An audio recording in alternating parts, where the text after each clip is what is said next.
All right, today we are diving deep into the very fabric of life itself, tissues. We're going to see how trillions of tiny individual cells manage to organize themselves into the incredibly complex structures that make up, well, everything. Every plant, every animal, and you. It's how biology creates order from what could be total chaos. I mean, seriously, just think about that for a second. You, me, a giant tree, we're all made of trillions of cells. So how do they all know what to do? How do they cooperate to form something as intricate as a hand, or a leaf, or a beating heart? It really feels like it should just be a jumbled mess. But nature has a much more elegant solution. And that solution? It's tissues. You can think of tissues as the body's way of creating specialized teams. You get a whole bunch of similar cells, they band together, and they all work on one specific job. That's how you get order from chaos. And, fun fact, the science dedicated to studying these amazing structures is called histology. So here's our game plan. First, we'll talk about this idea of a cellular division of labor. Then we'll jump into the specifics of plant tissues, followed by animal tissues, and finally, we're going to tie it all together with a core principle that really governs all of biology. Okay, first up, let's look at the big picture. It all comes down to this idea that cells have to divide up the work. But you know, the jobs that need doing are completely different depending on whether you're a plant just sitting there or an animal on the move. And really, it all boils down to one massive difference: movement. Plants, for the most part, are stuck in one spot, so their tissues are all about providing support and structure. They're like tiny, brilliant architects. But animals? We're always moving around, so our tissues have to be built for motion, for reacting quickly, and for burning a whole lot more energy.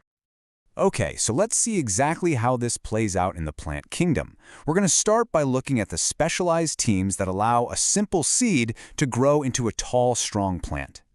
So in the plant world, you've basically got two major kinds of tissue. First, you have the meristematic tissue.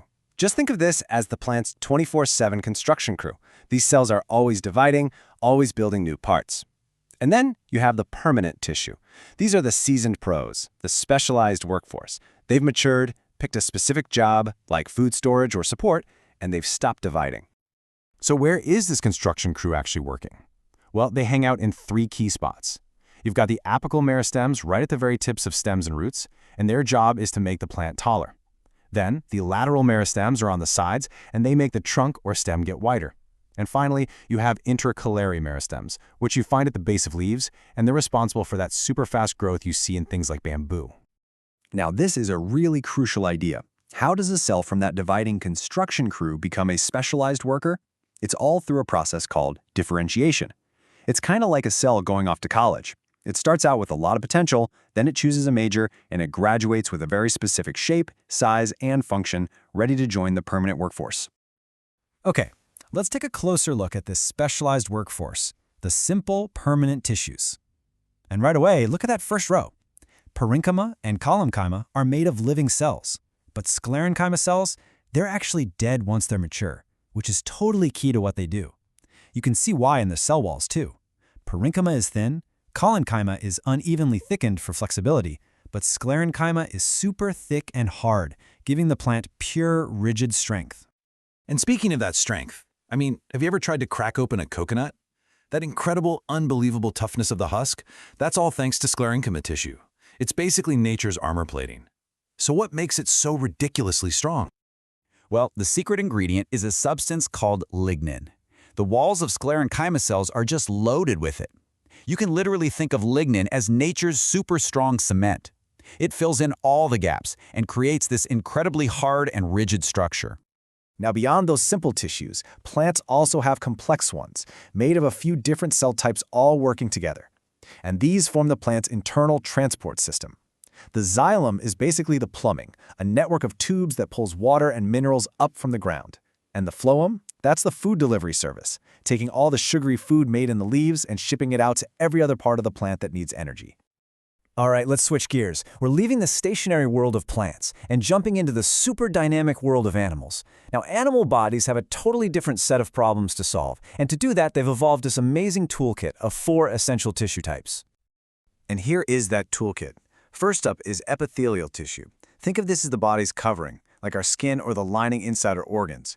Then you have connective tissue, which is the glue and scaffolding that holds everything else together. Muscular tissue is the engine. It's what allows for all movement. And finally, nervous tissue is the body's high-speed internet, the communication network. Let's look at a perfect example of connective tissue in action and clear up something people get mixed up all the time. Ligaments connect bone to bone. Tendons connect muscle to bone.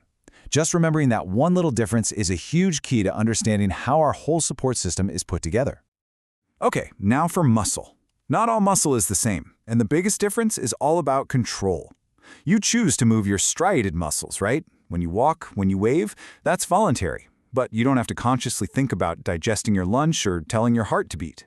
That's the amazing work of your involuntary, smooth, and cardiac muscles, and each one has a unique structure for its specific automatic job. And finally, we get to the master communicators. Every single thought, every sensation, every action, it's all coordinated by our nervous tissue. And the fundamental unit, the absolute rock star of this incredible network, is a highly specialized cell called a neuron. And just look at a neuron structure. It's perfectly designed for its job. Think of it like a one-way street for information. Signals come in through all those little branches. They're receivers, called dendrites. The message gets processed in the main cell body, and then a single output signal is fired down that long transmitter cable, the axon, onto the next cell. This structure is what makes information flow so incredibly fast and always in the right direction. So let's tie everything we've talked about together with what is probably the single most important concept in all of biology.